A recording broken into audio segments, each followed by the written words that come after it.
कहानी की शुरुआत होती है यूनाइटेड किंगडम में। इस बड़े और ऐतिहासिक आइलैंड पर जिंदगी एकदम नॉर्मल चल रही थी, लेकिन अचानक एक दिन लोगों के दिमाग में हैवानियत छा गई। वो एक दूसरे को मारने लगे मानो पागल हो चुके हों। इस बीमारी से ज्यादातर लोग इन्फेक्ट हो गए, लेकिन कुछ लोग किसी तरह बच भी निकले। इसे रेज वायरस का नाम दिया गया। ये वायरस पूरे यूनाइटेड किंगडम के आइलैंड पर फैल गया। पूरी दुनिया में यहाँ के लोगों का आना जाना बंद कर दिया गया ताकि ये वायरस आगे ना फैल सके। यहाँ तक कि बचे हुए लोगों को भी वहीं छोड़ दिया गया। इस घटना को 28 साल बीत गए। बचे हुए लोग छोटे छोटे बाहरी इलाकों में जी रहे थे। ऐसे ही एक कस्बे में एक बाप ने अपने बेटे स्पाइक को उठाया और कहा कि आज तेरा बड़ा दिन है। बाहर दूसरे लोग भी अपना अपना काम करने में लगे हुए थे। इन लोगों के पास कोई टेक्नोलॉजी नहीं थी, तो ये पुराने जमाने की तरह बिल्कुल आम तरीके से रहने लगे थे। स्पाइक तुरंत उठा और तैयार हुआ। उसने अपना सामान पैक किया। दरअसल आज स्पाइक पहली बार उन इन्फेक्टेड लोगों के इलाके में जाने वाला है। वो अपने पिता के साथ खाने पीने का सामान ढूंढने जाएगा, और एक बार अगर वो शिकार के लिए चला गया तो बच्चा नहीं रहेगा, मर्द बन जाएगा। उसके पिता जेमी ने उससे पूछा कि सब कुछ पैक कर लिया है। स्पाइक ने फिर से चेक किया और कहा कि हाँ। जब वो लोग खाना खा रहे थे तो घर के दूसरे हिस्से से आवाज आई।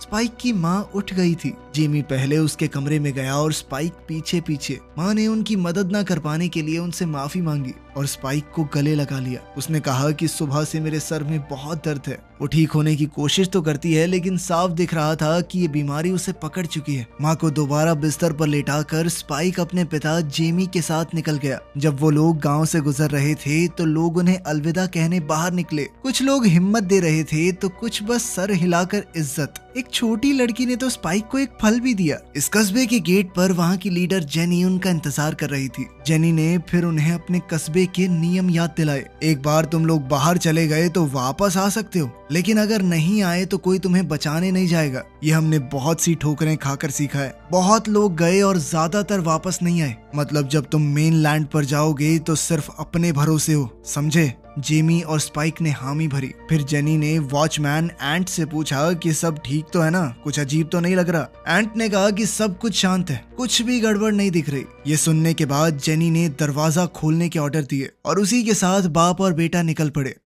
उनके पास बंदूकें नहीं हैं, सिर्फ तीर और चाकू हैं। चलते हुए जेमी ने स्पाइक से इस रास्ते के बारे में कुछ सवाल किए। स्पाइक ने बताया कि यही हमारा पुल है, सिर्फ इसी रास्ते से हम मेन लैंड जा सकते हैं। लेकिन ये रास्ता सिर्फ तभी दिखता है जब लहरें कम होती हैं। जब लहर ऊपर आ जाएगी तो ये रोड पानी में डूब जाएगा और हम भी डूब जाएंगे। जेमी ने स्पाइक को बताया कि सिर्फ 4 घंटे हैं हमारे पास, उसके बाद लहरें बहुत ऊंची हो जाएंगी, तो हम टाइम पर निकल लेंगे, ठीक है? वो दोनों संभल कर आगे बढ़ रहे थे और तभी उन्हें एक सुनसान जगह दिखाई दी। जेमी ने कहा कि यहाँ से हम अपना फ्यूल लेते हैं, एक दिन तुम्हें भी यहाँ काम करना होगा। फिर वो दोनों ऊपर की तरफ चढ़ने लगे और एक बड़ा सा खाली मैदान दिखा। इसे देखकर स्पाइक हैरान हो गया। उसने अपनी जिंदगी में सिर्फ वो छोटा सा गांव देखा था। इतनी बड़ी खुली जगह उसने कभी नहीं देखी थी। स्पाइक ने कहा कि जैसे हम बचे हुए हैं, इसी तरह और लोग भी तो अपने कस्बे बना के रह रहे होंगे। जिस पर जेमी ने कहा कि इतना मत सोचो, जो है उसमें खुश रहो, ठीक है? अब दोनों आगे बढ़ चले जंगल की तरफ। दूर कुछ हिलता हुआ दिखाई दिया।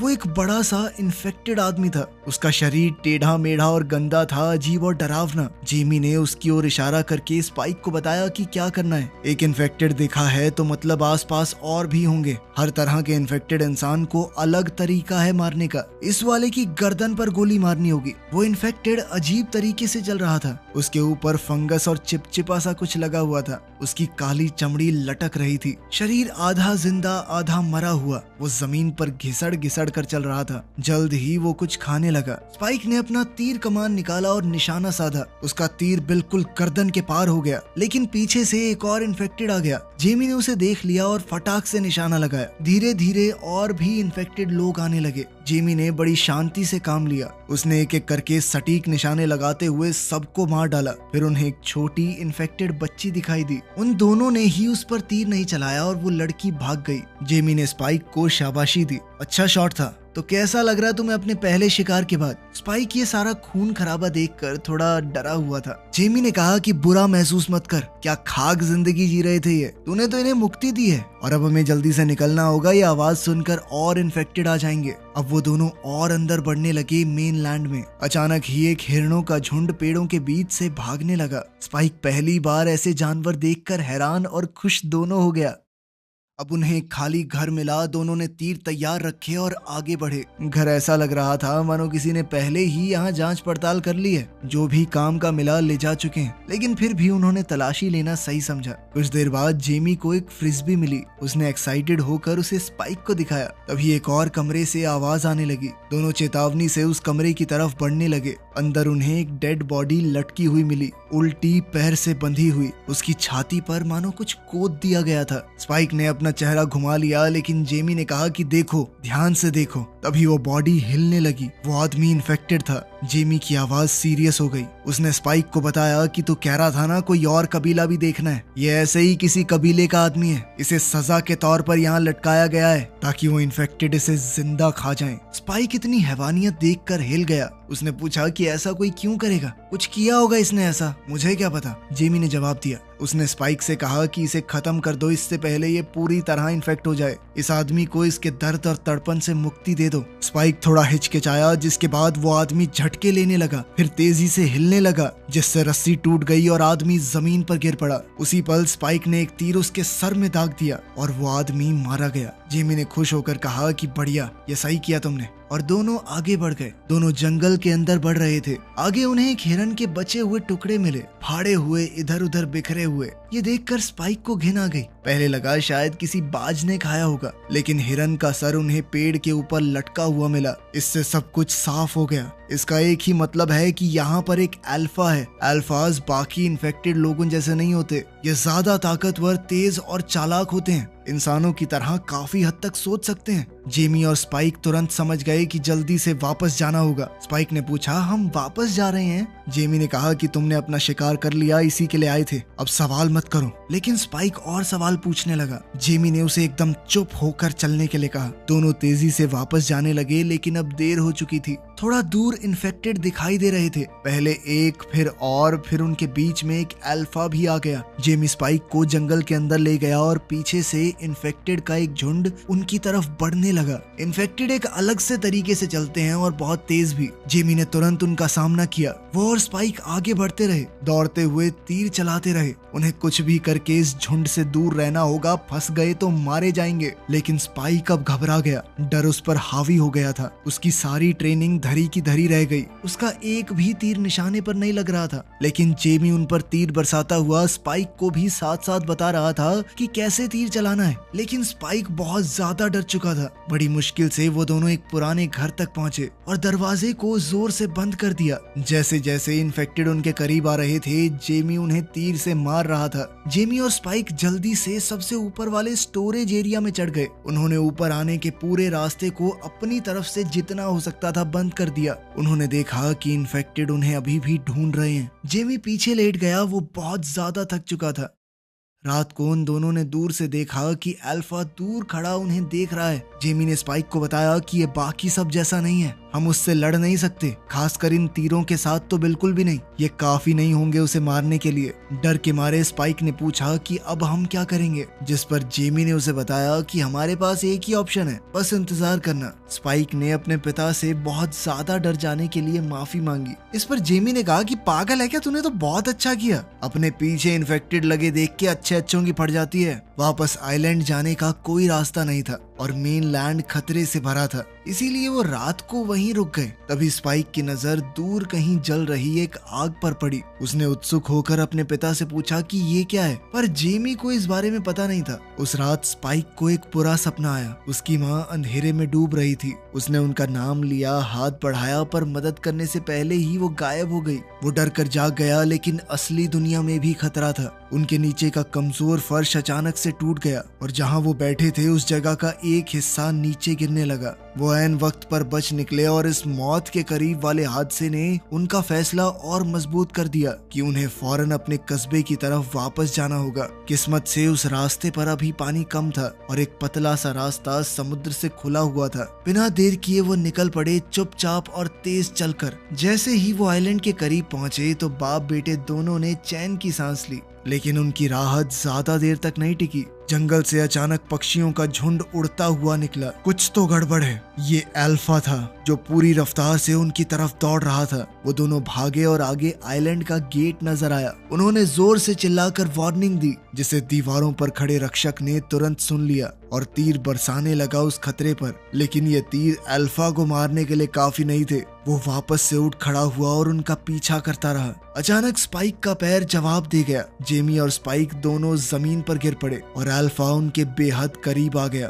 तभी दीवार पर मौजूद गार्ड्स ने एक आग से जलता हुआ तीर उस अल्फा के दिल के पार कर दिया। निशाना एकदम सटीक था और अल्फा गिर पड़ा। थोड़ी जांच करने के बाद जेमी और स्पाइक को अंदर लाया गया। सभी लोगों ने पूरे जोर शोर से उनका स्वागत किया। स्पाइक के लिए पूरा जश्न रखा गया। जेमी ने भी सबके सामने उसकी पूरी तारीफ की और कहानियां सुनाने लगा कि कैसे स्पाइक ने सबको ढेर कर दिया। लेकिन इस शोर शराबे के बीच में भी स्पाइक का ध्यान कहीं और ही था। उसने अपने पिता को एक औरत के साथ चुपके से कहीं जाते देखा। उसने उनका पीछा किया और देखा कि वो एक दूसरे के करीब आ रहे थे। ये देखकर वो अंदर से टूट गया। चुपचाप जश्न को छोड़कर वो अकेला घर लौट आया, उलझन और दुख से भरा हुआ। जब वो घर आया तो सैम वहीं था। स्पाइक उसके साथ बैठ गया। उससे पूछा कि उसकी माँ कैसी है। सैम ने कहा कि ठीक है, वो ठीक हो जाएंगी। तब स्पाइक ने अपने दिल की बात कही। उसने कहा कि ये जश्न झूठा है, क्योंकि उसने तो सिर्फ एक इन्फेक्टेड को मारा था और जब वो लोग उसका पीछा कर रहे थे तो वो बहुत डर भी गया था। उसने वो सब बताया जो उसने गांव के बाहर देखा था। लेकिन उस आग वाली बात के बारे में सुनते ही सैम के चेहरे का रंग बदल गया। फिर उसने उस आदमी के बारे में बताया,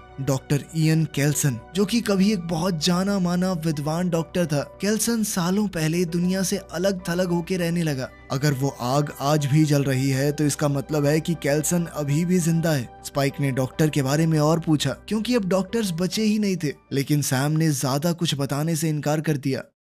अगले दिन जेमी नशे की हालत में घर लौट आया। उसकी खामोशी से थक कर स्पाइक ने उसका सामना किया। उसने कहा कि आपको पता है कि वहाँ एक डॉक्टर रहता है, लेकिन फिर भी अपनी पत्नी को वहाँ नहीं ले जा रहे। दूसरी औरतों के साथ रंगरलियां मनाते फिर रहे हो रात को। इस पर जेमी ने कहा कि वहाँ जाना खतरे से खाली नहीं है। सालों पहले एक मिशन के दौरान हम मेनलैंड पर गए थे डॉक्टर को देखने। वो आदमी लाशों से घिरा हुआ था। पता नहीं कितनी सारी लाशें थी वहाँ पर। एक एक करके उन्हें जला रहा था, लेकिन उसके चेहरे पर शिकन तक नहीं थी और उसने हाथ हिलाकर हमें वहाँ बुलाया। हम बहुत ज्यादा डर गए थे उसे देखकर। वो कोई साइको आदमी है, उसे मौत से डर नहीं लगता। स्पाइक ने पूछा कि अच्छा ये बता दो माँ को क्या हो रहा है। इस पर जेमी ने कहा कि सच बताऊं तो मैं भी नहीं जानता। ये सुनकर स्पाइक गुस्सा हो गया। उसने सीधा कहा कि अपनी पत्नी का ध्यान है नहीं, घूम रहे हो किसी के साथ। ये बात होते ही दोनों बाप बेटे में लड़ाई छिड़ गई। आखिरकार स्पाइक गुस्से में घर से बाहर निकल गया। उस रात स्पाइक ने गांव के राशन स्टोर में आग लगा दी, जिसके बाद लोग बहुत डर गए। पानी की बाल्टियों से आग बुझाने की कोशिश करने लगे।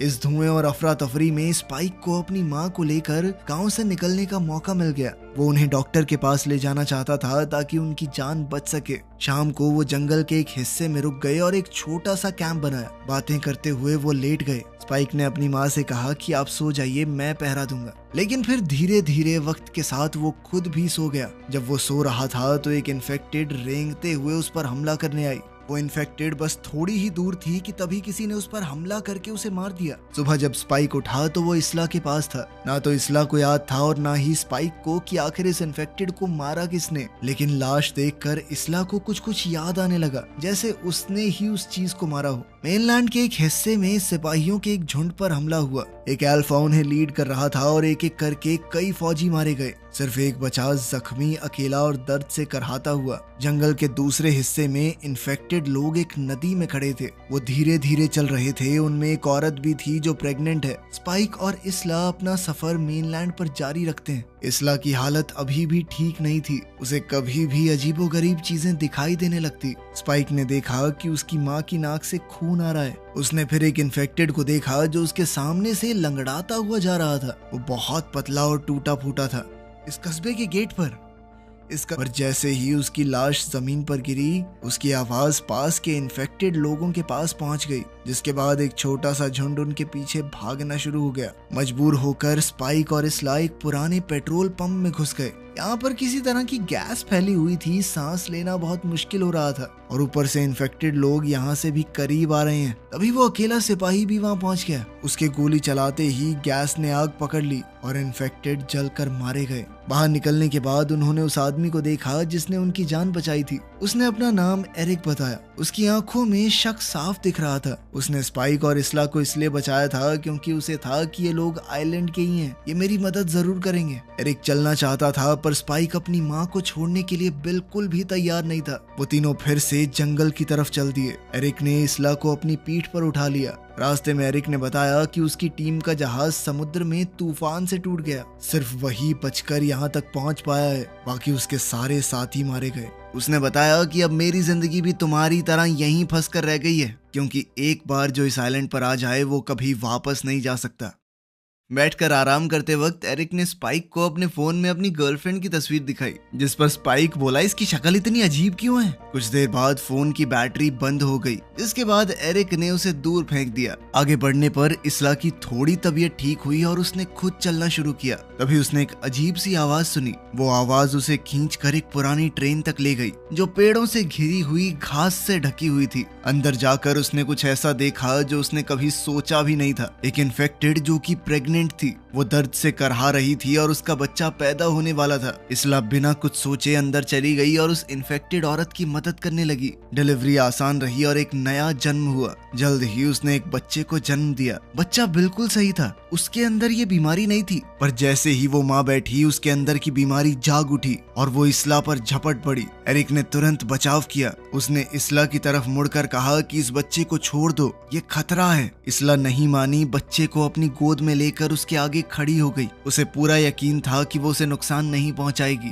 तभी अचानक पेड़ों के बीच से एक अल्फा निकला और उसने पल भर में एरिक को चीर फाड़ दिया। स्पाइक और इसला उसे देखकर भाग निकले। अल्फा उनके बिल्कुल पीछे था। जैसे ही वो उन्हें पकड़ने वाला था, एक आदमी सामने आया, डॉक्टर केल्सन। उसने एक पाइप में फूंक मारकर एक डार्ट सीधा अल्फा को मार दिया। तीर में कुछ तो ऐसा मिला हुआ था कि अल्फा वहीं रुक गया। वो बेहोश होकर नीचे गिर पड़ा। केल्सन ने तुरंत एरिक का सर उठाया और तब स्पाइक को पता चला कि यही आदमी डॉक्टर केल्सन है। उसने अपना नाम बताया और कहा कि हमें आपकी मदद की जरूरत है। डॉक्टर केल्सन उन्हें गहरे जंगल के अंदर ले गया। फिर उन्होंने कुछ ऐसा देखा जो उन्होंने कभी नहीं सोचा था। उसने खोपड़ियों के एक ढेर का बड़ा पिरामिड बना रखा था। हर खोपड़ी एकदम सोच के सेट की गई लगती थी। एरिक के शरीर को जलाने के बाद डॉक्टर केल्सन ने उसकी खोपड़ी स्पाइक को दी और कहा कि इसे भी पिरामिड में रख दो। स्पाइक अभी भी काफी शॉक में था। वो बिना कुछ बोले वही करता गया जो कहा गया। फिर केल्सन बच्चे की तरफ मुड़ा। स्पाइक ने उससे कहा कि बच्चा इन्फेक्टेड नहीं है। ये सुनकर तो डॉक्टर केल्सन पूरी तरह हैरान हो गया। ये एक बड़ी खोज थी, यानी कि अब भी चांस है इंसानियत के बचने का इस आइलैंड पर। लेकिन बच्चे को जिंदा रहने के लिए दूध चाहिए। पानी से वो ज्यादा समय तक नहीं बच पाएगा।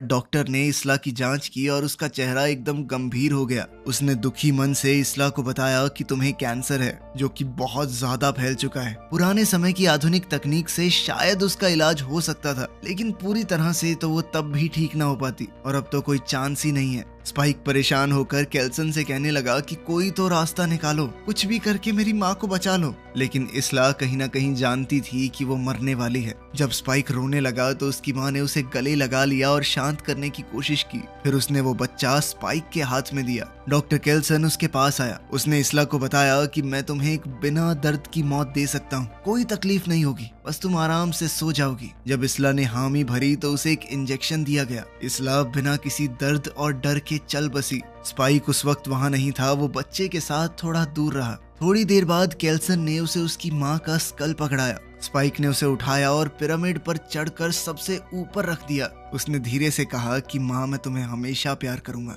जैसे ही सुबह हुई उन्हें महसूस हुआ कि अल्फा वहां आ चुका है। वो बहुत ज्यादा गुस्से में था। डॉक्टर केल्सन स्पाइक और बच्चे को लेकर जमीन के अंदर छुप गया, लेकिन अल्फा ने केल्सन को पकड़ लिया। स्पाइक ने तुरंत एक बेहोश करने की दवाई उठाई और उस क्रीचर में घुसा दी, जिससे केल्सन की जान बच गई। केल्सन ने स्पाइक का शुक्रिया अदा किया और कहा कि अब तुम्हें आगे बढ़ना चाहिए। स्पाइक अपने सफर पर निकल गया और लगभग 28 दिन बाद वो अपने कस्बे के गेट तक पहुंचा। वहां उसने बच्चे को एक नोट के साथ छोड़ दिया। उस नोट में लिखा था कि मुझे मत ढूंढना, बस इस बच्चे का ख्याल रखना। उसने उस बच्ची का नाम भी लिखा, इसला, अपनी माँ के नाम पर। समुद्र के उस पार जेमी अपने बेटे को दोबारा से नहीं खोना चाहता था, लेकिन लहरें बहुत तेज थी, पार करना मुमकिन नहीं। वो जोर जोर से चिल्लाकर स्पाइक तक पहुंचने की कोशिश करता रहा, पर उसकी आवाज लहरों में दब कर रह गई। उसका बेटा पहले ही जा चुका था। जंगल में स्पाइक अकेला छोटी सी आग पर मछली पका रहा था। तभी खतरा वापस आ गया। एक इन्फेक्टेड चुपके से उसकी तरफ आया, लेकिन स्पाइक ने उसे मार गिराया। फिर और इन्फेक्टेड आ गए और जैसा उसके पिता ने सिखाया था, स्पाइक धड़ाधड़ तीर चलाता रहा।